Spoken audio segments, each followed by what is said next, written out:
예, 여러분 이제 마지막으로 이 철로역정 또 뭐 하긴 그 비슷한 이 한문 저작들 이 제중 선교사들이 이 저술한 이 책들의 그 이 청교도 신학적 내용이죠.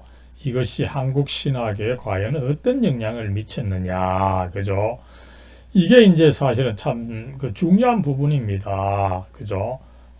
이 영향을 미친 것을 이 파악해낸다는 것은 사실은 이 인과관계가 정확하게 연결이 되지 않기 때문에 그 쉬운 문제는 아닙니다만은 우리가 몇 개 증거를 통해서 과연 어떻게 영향을 미쳤는지 한번 살펴보도록 하겠습니다. 한번 네 가지로 그죠? 한번 살펴보도록 하겠습니다. 먼저는 이 철로역정의 영향을 가장 분명하게 보여주는 것이 사실은 이 길선주 목사님의 이 해타론이라고 하는 책이죠. 그죠?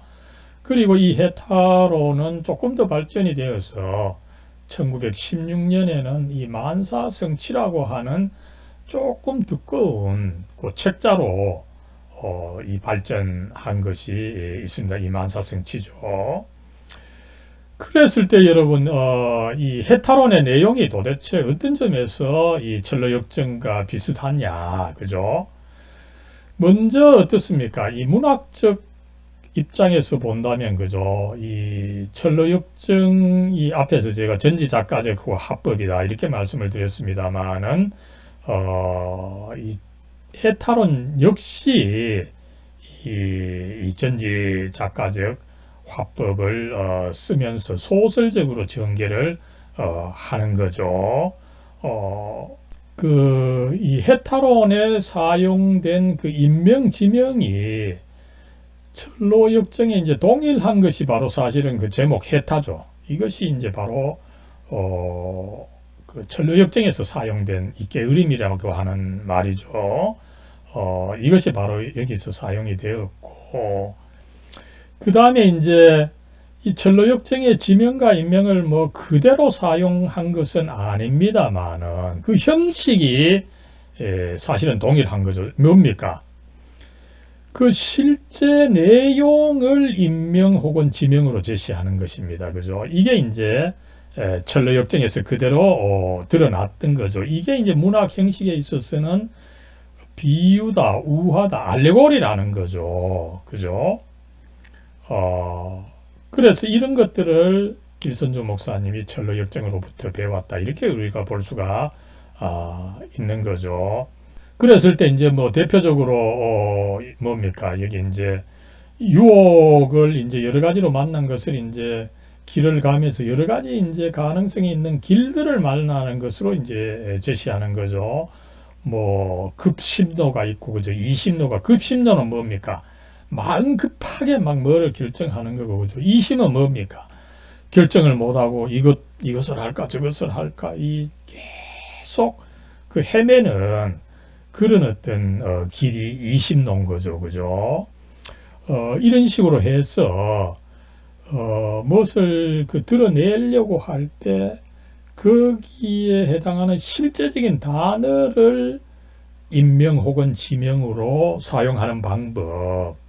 과거에는 그저 뭐, 그저 이거 뭐 이런 지름길이다. 아니면 뭐 고유명사로 어디 포항에 가는 길이다. 이런 식으로 했지.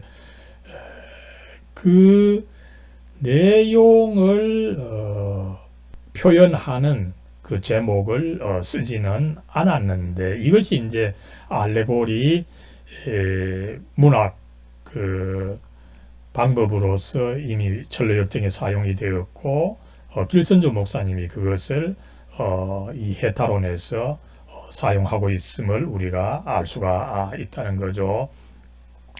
여러분 뭐 전체 내용 그죠? 이 줄거리고 줄거리 역시 뭐 철로역정과 비슷하죠. 그죠? 어떻습니까? 이 해탈론에 보면 뚜렷한 주인공은 없습니다. 철로역정에서는 기독교 크리스찬이라고 하는 주인공이 있었습니다만은 이 해탈론에서는 그런 뚜렷한 그 주인공이 없이 일반 사람들이 그렇게 해야 된다는 거죠. 어떻게 해야 됩니까? 이 세상입니다. 이 세상을 길선주 목사님 소원성인 거죠. 여기서 이제 뭘 자꾸 바라는 되다 보니까 소원성으로 제시를 했고, 그죠? 그러면서 이 세상에서 이제 천성, 이 천성을 결국 이루어내야 되니까, 길선주 목사님은 그걸 성취국이라고 제시를 했습니다만, 그죠? 그래서 이 세상으로부터 천성으로 나아가는 이 나그네의 삶, 그죠?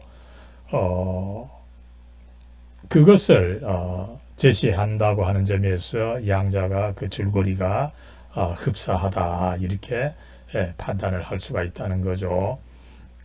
그러면서 뭡니까? 이 철로역정도 그죠? 이 기독도가 이제 천성을 향해가면서 얼마나 다양한 종류의 유혹을 만납니까? 그죠? 그것처럼 길선주 목사님은 해타론에서 이 성취국으로 소원성에서 성취국으로 나아가야 되는데 많은 유혹이 있다. 그 유혹이 이제 길로 제시가 된 거죠, 그죠? 뭐 급심로, 이심로, 뭐 자만로, 그죠? 그 중에 이제 정로가 있는 거죠. 그러나 정로는 하나고 또 다른 어떤 이 유혹에 빠져서 다른 길로 갈 수 있는 것이 현실이다. 그죠? 이것을 제시를 하고 있는데 여기 길을 이제 제시를 해보면 뭡니까? 뭐 치주로다, 연락로다, 뭐 그죠? 뭐 이렇게 해서 사실은 길선조 목사님의 해타론에 나타난 이 유혹들은 어떻게 보면은 조금 쉬운 것들입니다. 그저 뭐 그죠? 쉽게 생각할 수 있는 대로 술 피하고 여자 피하고 그죠? 이런 식으로 하면은 또 그 다음에 뭐 이 성격 급한 거 고치고 이렇게 하면 되는데 번연이 보여주었던 그 율법주의 그죠? 그 다음에 전례주의 이런 조금 교묘한 식의 유혹은 길선주 목사님이 제시하지를 않고 그러는 가운데 뭡니까? 길선주 목사님으로서는 제일 큰 유혹은 결국 해타다. 이 게으름이야말로 인간을 잡아먹는 가장 그 무서운 동물이다. 이렇게 이야기를 하고 있는데 이것은 다른 한편으로 제가 뭐 지난번에 말씀을 드렸습니다만 그 당시 여러분 선비들이 사실은 뭐 그저 어떤 그 관직에 나서지 관직과 훈장을 하지 않은 이 선비들 그죠?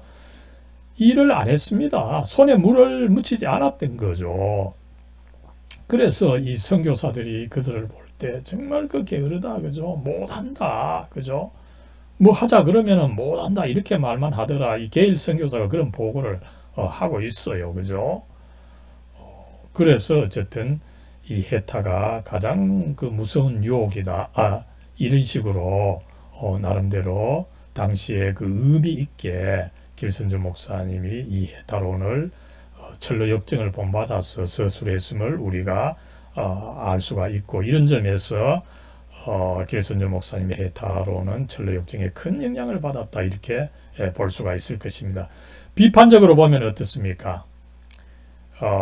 기독교를 수행 종교로 보는 거죠. 그죠? 그래서 예수님조차 뭐 수행자입니다. 똑같은 수행자예요.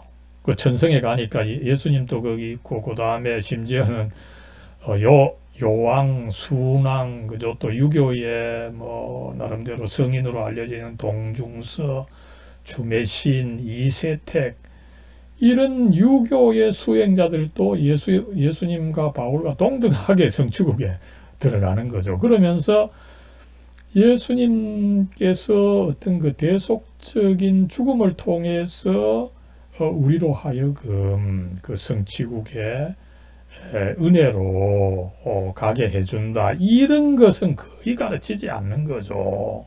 이거는 뭐 여기서만 본다면은 길선주 목사님은 완전히 그 예수님의 그 도덕적 능력을 강조하는 이 유니테리안이다. 그죠?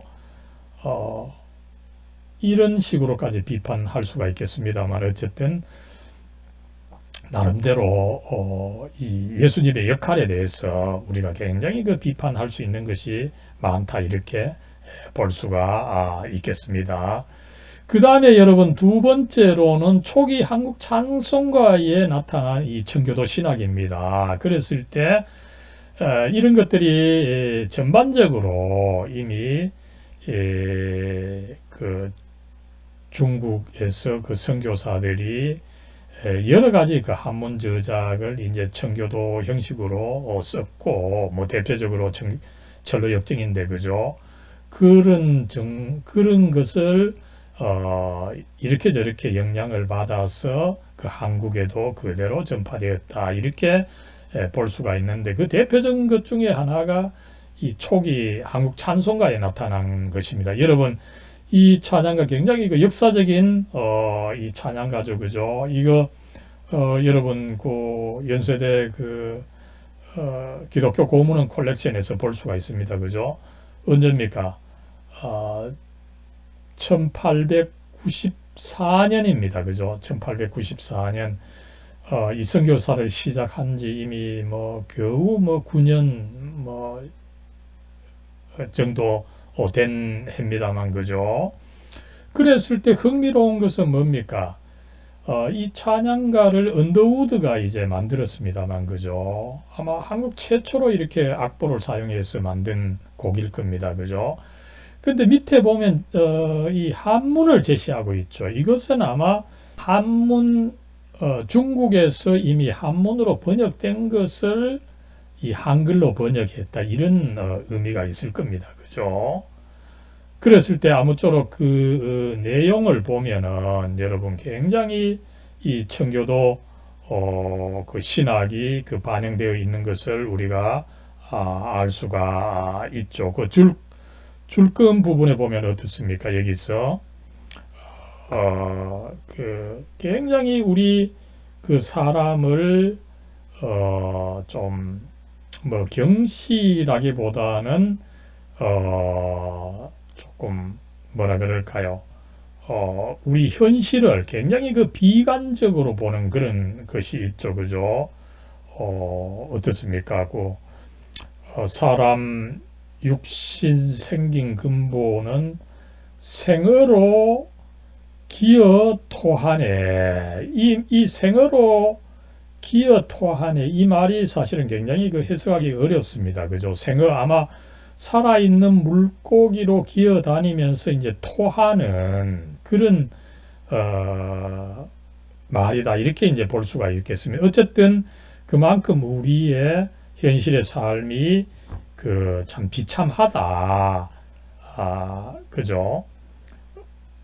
그러니까 어떻습니까? 물고기가 이제 사실은 물 속에서 다니지 않고 그 밖에 나와서 기어 다니다가 뭘 토한다 이런 의미인 것 같은데, 그죠? 그래서 그 계속해서 보면 어떻습니까? 가련하다 천한 몸을 조금도 생각지 말세, 그죠? 우리 몸을 조금도 생각지 말자는 것입니다, 그죠? 그러면서 이제 또 어떻습니까? 이제 3절에서는 귀한 영혼 예수 따라 천당의 곳을 천당에 곧 올라가세. 그죠? 천당에 곧 올라가세. 거기가 내 본향일세. 착한 영혼 모였구나. 그죠? 그래서 이 찬송에서 우리의 현재 삶을 굉장히 그 비관적으로 보고 오히려 우리의 고향, 우리의 갈 곳은 천국이다. 이것을 비교해서 굉장히 그 강하게 이야기하고 있는 것을 우리가 알 수가 있습니다. 이것이 이제 어떻게 됩니까? 우리 한국 처음 찬양가 61장이고, 그 다음에 또 79장에 보면은 또 비슷한 논조의 이야기가 나오죠. 이거는 이제 중국 찬송에서 전적 제약이다. 그죠? 이 죄악을 적으로 알고 전투를 해야 된다. 그죠? 굉장히 그 강한 이 표현인 거죠. 그죠? 그래서 읽어보면 어떻게 돼요? 영혼 호위하게 억만 원수 있네. 영혼을 우리가 호위해야 되는, 왜냐하면 억만 원수가 있기 때문에, 억만의 이 유혹, 사탄이 있기 때문에 우리가 영혼을 호위해야 된다는 것입니다. 이 죄무리가 누르려고, 그죠? 애써 강박하네, 그죠? 그래서 깨어 접전하고 싸우고, 그죠? 항상 하게. 그리고 이제 3절에서 어떻습니까? 이기었다. 편히 앉지 말게. 계속, 그죠? 걸어다니면서 그 투쟁을 해야 된다는 거죠. 그죠? 너 면류관 얻기 전에 성공이 안 되네. 그죠? 이 세상에 아무리 성공하더라도, 그죠? 내가 천국에서 면류관을 받아야 성공한다는 거죠. 그래서 죽게 갈 때까지 자꾸 접전하게. 여호와 내 죽을 때에 하늘에 올리네. 그죠? 이런 식으로 해서 이 세상 삶을 나그네 삶으로서 이 세상의 이 마귀들과 전투를 하고, 그죠? 끝까지 이 하늘까지 올라가야 된다라고 하는 이 청교도의 그 어떤 투쟁, 그것을 잘 보여주고 있는 이 찬양가입니다. 그리고 여러분 또 이제 사실은 우리가 그 중요한 찬송가가 이 찬송가인데, 이것은 이제 여러분 1909년에 나온 거죠. 그죠? 1909년에 나온 것입니다. 앞에 찬송가 1894년인데 거의 뭐 한 15년 후에 이 찬송가가 나왔는데, 굉장히 이 오늘날의 이 찬송가와 유사한 그 구절들이 많습니다. 그죠? 그래서 이것은 아마 뭐 이 찬송가 연구하는 사람들이 뭐 이렇게 저렇게 밝혀놓은 것이지만, 그 언더우드 찬송가가 이제 발전이 되어서 나름대로 15년 만에 이렇게 그 자리를 잡은 것이 아니냐, 이렇게 볼 수가 있겠습니다만, 그죠? 그 대표적인 것 중에 하나가 뭡니까? 이 하늘 가는 밝은 길이죠. 그죠? 이거는 이제 여러분 여기서 이제 분명히 그 밝히지 않았지만, 이 번역자 혹은 작사자가 누구냐, 뭐 여러 그 이론이 있는데, 가장 설득력이 있는 것은 제가 보기에는 이 대구에 와서 선교를 시작을 했다가 평양으로 갔던 그 배위량 선교사, 이 숭실대 창설자죠. 이분의 아내가 애니 베어드. 근데 이제 원래 이제 결혼하기 전에 아담스 집안이었어요. 애니 아담스였습니다. 아담스 선교사가 누굽니까, 여러분? 대구에 왔던 선교사죠. 대구에 왔던 이 아담스 선교사의 누나였습니다. 그리고 이들이 이제 1892년부터 약 한 95년까지 한 3, 4년을 이 대구에서 최초로 활동을 했어요. 그죠? 그러다가 이제 이 아담스 선교사가 1895년경에 왔을 때 그 동생에게 물려주고 자기네들은 평양으로 갔던 그런 역사가 있습니다. 그죠? 그런데 이 애니 베어드가 굉장히 우리말에 뛰어났다는 거죠. 그래서 그가 이 하늘 가는 밝은 길이 정말 이 참 아름다운 찬송입니다만, 그죠? 이것을 작사를 했는데, 아마 이 한국 찬송가 중에서 초기의 그 모습을 거의 그대로 유지하고 있는 찬송가 중에 아마 몇 개 중에 하나일 겁니다. 거의 변하지 않고 그대로 오늘날까지 사용되고 있는 것을 알 수가 있는 거죠. 여기도 보면은 흥미롭게도 여러분 이 천국인데 천성이라고 되어 있죠. 그죠? 이게 전부 다 사실은 그 천로역정에서 그 천성, 천국이라고 하지 않고 천성이라고 하지 않습니까? 그죠? 그런 식으로 이 천로역정의 그 영향을 보여주고 있고, 그 전체 노래가 그렇죠. 노래가 이 슬픈 그 애니 로리 그 이별곡에 이걸 붙여가지고 전체 그 곡조가 슬픈데, 그죠? 그리고 이제 내가 천성 바라보고 가까이 왔으니, 그죠? 아버지의 영광집에 가실 마음이 있도다. 내가 이 세상엔 고생하고 그러지만 참 내 고향이 되는 아버지 집에 가서 내가 쉴 마음이 있다. 그죠? 뭐 전반적으로 이 천로역정 또 청교도 정신을 암암리에 보여주는 것이 아니냐, 이렇게 또 볼 수가 있는 거죠.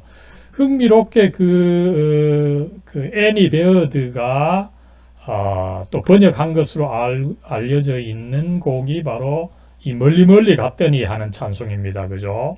이 굉장히 그 슬프죠. 그죠? 정처 없다. 그죠? 정처 없이 다니니. 그 다음에 이제 어떻게 다니다가 쉴 때에 가깝한 곳만 나도, 이런 것들이 어쨌든 이 현실의 삶, 이 나그네의 삶으로서 참 그 힘들고 이 세상에서 삶은 나의 그 참 삶이 아니다, 이런 것을 어쨌든 보여주는 이런 측면이 있는 거죠. 여러분, 이 찬송은 애니 베어드가 1895년에 바로 이제 이 대구에 있다가 그 평양으로 그 떠나기 전입니다. 그죠? 일설에 의하면은 그때 이제 그 약정 골목 거기 있다가 이 동산병원이 아직 작은 산이었습니다. 그죠? 그 산에 가니까 여러 가지 참 어렵고, 그래서 그 힘든 거, 이 자기네들 힘든 거, 한국 사람들 힘든 거, 이런 걸 반영을 해가지고 이 찬송을 뭐 번역하면서 이 작사했다는 뭐 그런 이야기가 있습니다만, 그죠? 아무쪼록 이런 찬송들이 이 청교도들의 그 부정적 세계관, 그죠? 이런 것을 나름대로 반영하고 있음을 우리가 살펴볼 수가 있습니다. 또 다른 이 초기 찬송 중에 하나는 뭡니까? 이거는 제가 살펴보니까 지금 우리 찬송에 조금 다르게 된 것 같은데, 그죠? 어떻습니까? 이 세상은 요란하나 내 영혼이 편하다. 그죠? 영혼 이야기를 많이 하고, 그죠? 그 다음에 내 육신 또 나쁘다. 그죠?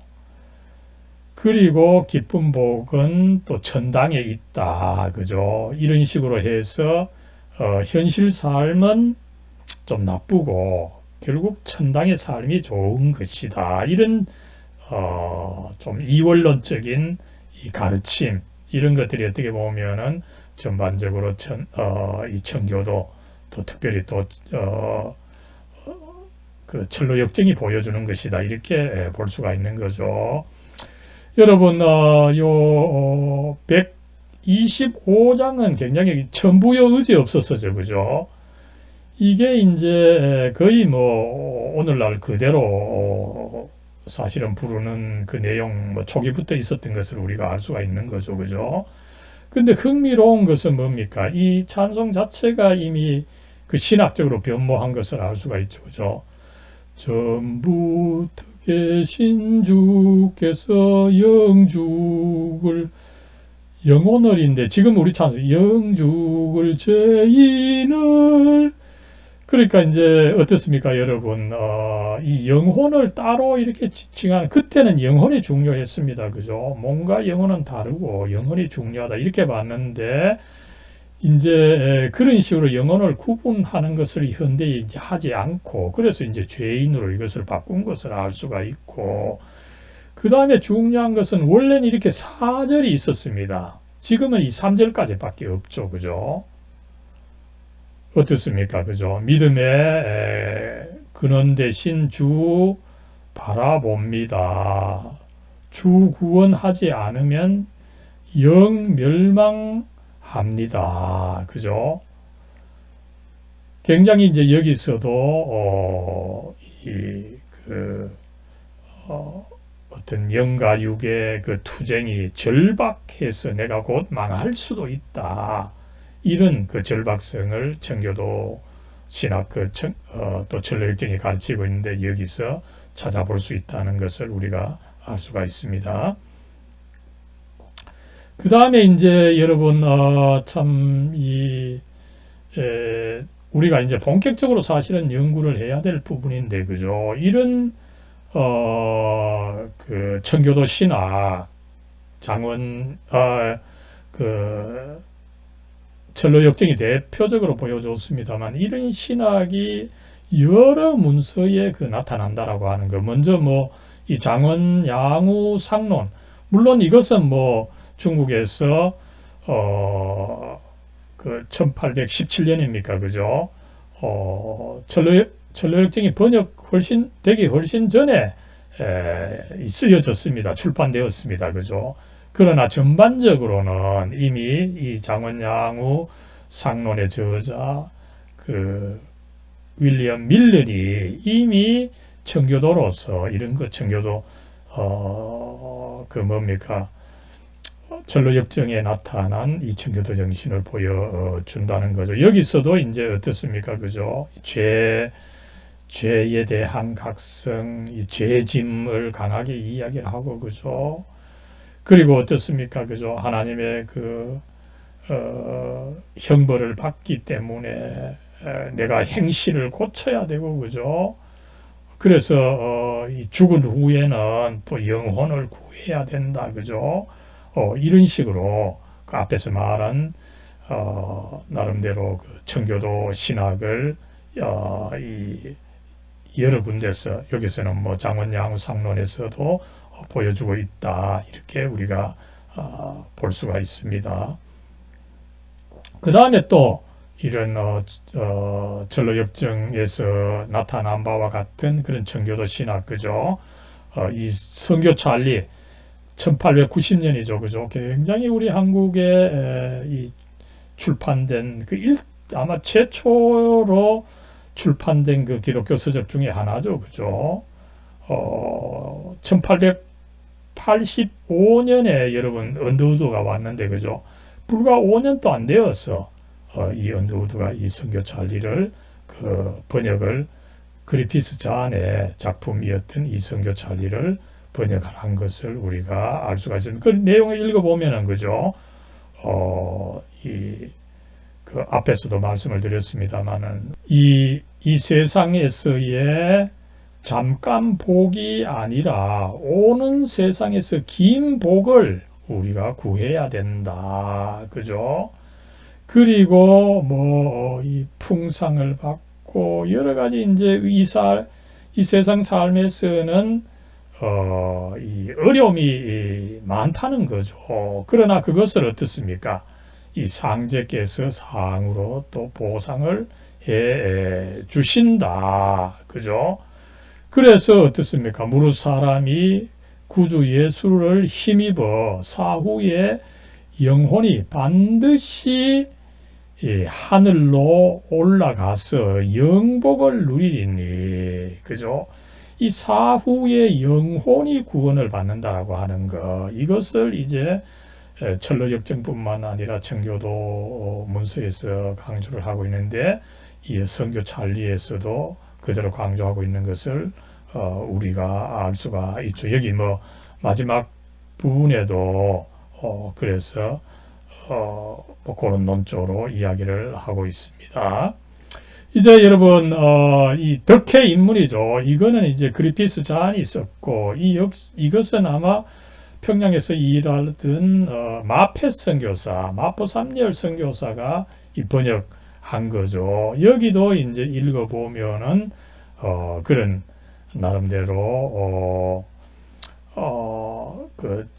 철로 역정에 나타난 바와 같은 그런 청교도 신학이 나타나고 있다는 것을 우리가 알 수가 있습니다. 여러분 이것을 뭐 화면을 좀 크게 해서 한번 읽어 보시고요. 그 다음에 이제 마지막으로는 여러분 여기서 이제 제가 또 좋은 또 자료도 하나 소개를 합니다만 그죠. 한국교회 초기 설교에 나타난 청교도 신학입니다. 그죠. 여러분 이 백목강연이라고 하는 설교집인데 그죠. 이게 이제 1921년에 나온 설교집입니다. 이 한국에서 한국의 목사님들이 이 설교를 책으로 출판한 것이 굉장히 적습니다. 그죠? 그래서 이 백목강연은 정말 이 초기 선교사들과 초기 우리 한국 목사님들의 이 설교를 접할 수 있는 몇 안 되는 이 중요한 자료인데 그죠? 이게 이제 연세대 콜렉션에 있어서 제가 한번 살펴보니까 여기도 역시 철로 역정에 대시된 바와 같은 그런 이 청교도 신학이 상당히 녹아 있는 설교들을 몇 편을 제가 발견을 했습니다. 대표적으로 이제 최병은 한국 초기 특별히 감리교를 대표했고 우리 한국 초기 기독교를 대표하는 목사님 중에 한 분이었죠. 이채병은 목사님의 설교인데 그죠. 이 생사일판이다 그죠. 인생이라고 하는 것이 그저 아무렇게나 흘러가는 것이 아니라 결단을 해야 되는 것이다 그죠. 예, 여러분 이 최병은 목사님 이 설교에서 강조하고 있는 것은 이 사람이 이 생사 간에 판단을 해야 되는 것인데 그죠. 제1로 죽는 것은 단순히 사람이 죽는 것이 죽어서 죽는 것이 아니라 이미 살았어도 죽을 수 있는데 어떻게 됩니까? 주색에 빠질 때에 죽게 된다는 거죠. 그래서 먼저 이 술 취해서는 안 된다. 그것이 곧 죽는 것이다. 그죠? 그리고 이제 또 이 색을 탐해서는 또 안 된다. 이렇게 해서 이제 최병원 목사님은 이 그리스도인의 삶에 있어서 이렇게 나그네처럼 이제 감에 있어서 마치 철로 역정에서도 그것을 이미 강조를 한 거죠. 그랬을 때 그것처럼 이런 어떤 세상에서의 유혹을 피하고 이 생사간에 결단을 하고 나아가야 된다. 그죠? 이것을 설교하고 있는 것을 알 수가 있습니다. 두 번째는 이제 김영재라는 분 목사님인데 그죠? 이분의 설교는 또 제목이 이미 인생은 나그네다. 그죠? 이 철로 역정의 이념을 그대로 보여주는 거죠. 그죠? 그래서 이 나그네 삶으로서 이 세상에 안주해서는 안 된다. 그리고 결국은 여행의 목적은 천국이다. 그죠? 이것을 이야기를 하고 있는 것을 알 수가 있고 여기서도 아무쪼록 이 김영재 목사님이 아마 이 철로 역정을 읽고서 이런 메시지의 영감을 받지 않았나 이렇게 예상을 할 수가 있습니다. 여러분 아무쪼록 이렇게 조금 지루하지만 이 중국에서 철로 역정이라고 하는 한문 저작이